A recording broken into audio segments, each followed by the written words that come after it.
bandas criminales se han apoderado de la principal ciudad minera de ese país. No solo cobran cupos por la extracción de minerales, también extorsionan a los comerciantes de las zonas cercanas. Vamos a ver. La economía del 95% de los 25.000 habitantes de Ponce Enríquez en Azuay depende directa o indirectamente de la minería. Una actividad que ahora está bajo el acecho de las bandas criminales Los Lobos y Los Lobos Box. Este cantón tiene dos parroquias, una rural, en la que predomina la extracción de oro, y otra urbana, donde se desarrollan actividades derivadas de esa minería y que hoy están agonizando. La vitalidad del Parque Central, el principal espacio recreativo que tiene la ciudad, ha menguado. Los habitantes mencionan tras cámaras que prefieren quedarse en casa y salir solo para lo esencial. Televistazo recorrió este sector un sábado. Los fines de semana, que antes eran los días de mayor movimiento, perdieron su dinamismo. Se refleja en una hilera de tiendas de ropa, ferreterías, equipamiento minero y dispositivos electrónicos, todas ellas vacías. De acuerdo a sus propietarios, las ventas han caído casi a la mitad y en las calles no hay gente. Vendedores caminan a la espera de algún cliente, pero no llegan. Esta misma expectativa tampoco se cumple entre los 30 restaurantes y kioscos cercanos. El temor a las riñas entre las bandas criminales es señalado como la causa. Los establecimientos de compra y venta de oro, que hasta el año pasado eran 10, han desaparecido por completo del área debido a las extorsiones.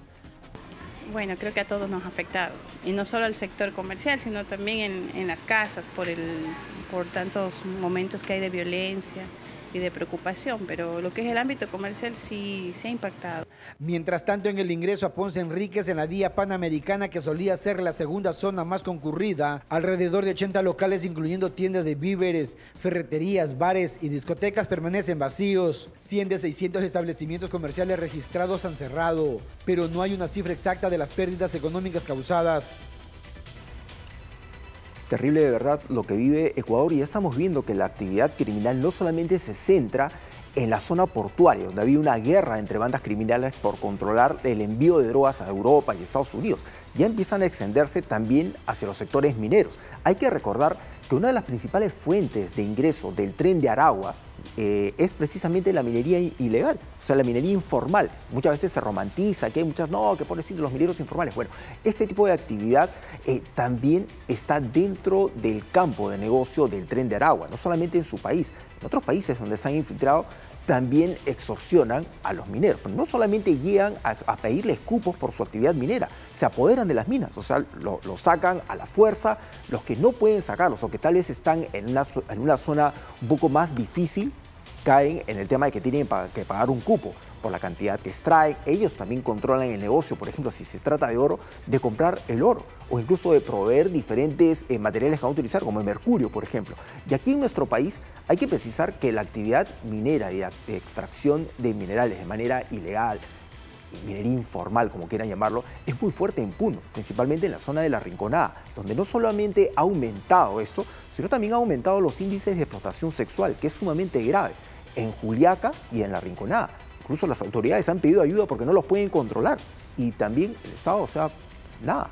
Lo vemos también en el caso de La Pampa, que es una situación de terror que nadie resuelve, donde se hacen películas al respecto y tampoco nadie reacciona. Por otro lado, en el caso de la Mina Poderosa, lo que sucede en Patás, en la región La Libertad, tenemos ataques con explosivos, ataques a los socavones, derrumban las torres de alta tensión para quitar la luz a la zona, se roban el cargamento, amenazan a las personas, las secuestran, las matan, y no tenemos una respuesta concreta por parte de las autoridades. Incluso desde el Congreso sobran las iniciativas que tratan de pasar caleta, tratando de legalizar, de darle un marco legal romántico a esta minería criminal y asesina que alimenta a las organizaciones criminales como el Tren de Aragua, por ejemplo. Así es. Ojo, que hay un marco legal también que deja una nube media extraña sobre las organizaciones criminales que obviamente se van a beneficiar de esa situación. Ah, claro. Entonces, es una situación sumamente preocupante porque estamos viendo cómo empiezan a extender su radio de acción. Esto está ocurriendo en Ecuador. Nos llama la atención porque lamentablemente aquí en nuestro país también ocurre. O sea, la cantidad de extorsiones, de cómo todas estas organizaciones criminales extienden sus tentáculos. Lo hemos advertido muchas veces. No solamente se dedican al cobro de cupos o a los secuestros, empiezan a extenderse también al tráfico de menores, claro, a la explotación sexual, a la actividad minera ilegal. Tráfico de migrantes. Así es. De hecho, en esta región que estamos hablando, o sea, en esta región de Puno, en la Rinconada, tú también mencionas La Pampa, por ejemplo. No solamente ha aumentado el tema de la explotación sexual con la captación de niñas, también hay muchos jóvenes, muchos niños que son captados para trabajar en condiciones de semi-esclavitud en esas minas. Y digo semi-esclavitud porque realmente son esclavos. No pueden librarse de ahí, tienen que pagar una cuota. O sea, además de su trabajo, le descuentan una cantidad de dinero. Bueno, como suele pasar en algunas oficinas del Congreso, les descuentan una cantidad de dinero por lo que comen, por donde están, por el cuartucho donde tienen que vivir. Y esa deuda se hace impagable y se quedan viviendo ahí como esclavos. Muchos de ellos pueden morirse ahí. No pasa nada, o sea, tienen sus cadáveres a un lado y todo el mundo sigue trabajando. En contraste a ese marco legal, permisivo, tolerante, aupado por autoridades políticas que romantizan todos estos actos criminales, tenemos gente que se opone a la minería formal, a esa minería no solamente que cuida el medio ambiente, a esa que tributa, que se encarga de las comunidades adyacentes para darles más progreso, para construirles escuelas, construirles postas.